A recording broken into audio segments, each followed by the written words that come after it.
Hi, this is Christina with the Sisyphean Journal. I was just watching a documentary on Pluto TV and I heard a man recite a poem that he had written.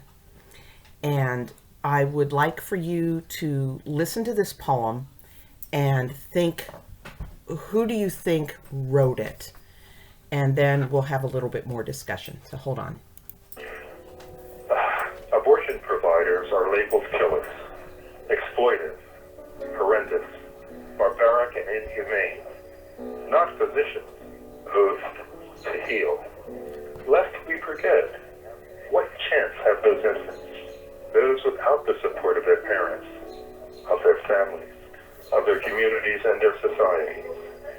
So many of those without sufficient support stumble into drugs, crime, mental illness, institutions, and languish in their jails.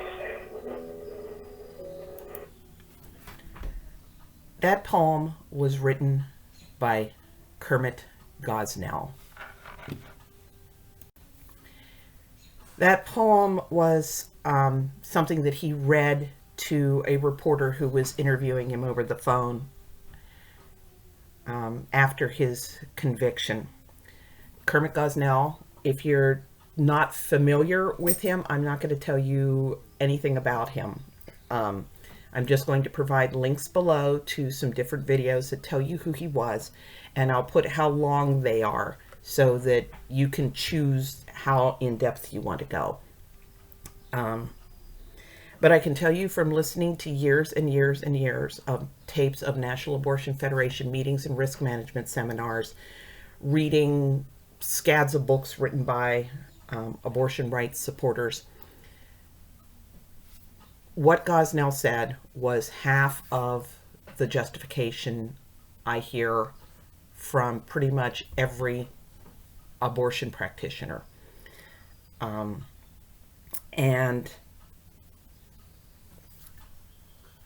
unlike, there's something that they talk about among themselves, which is how isolated they feel from the abortion rights movement, from the pro-choice movement.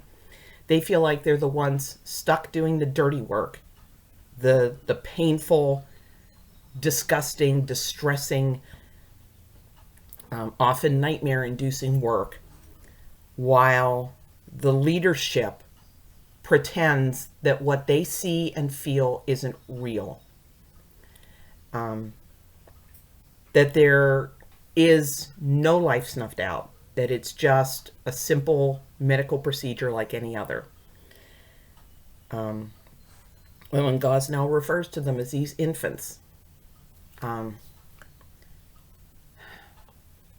Warren Hearn wrote about the second trimester D&E abortions, quote, "The sensations of dismemberment flow through the forceps like an electric current."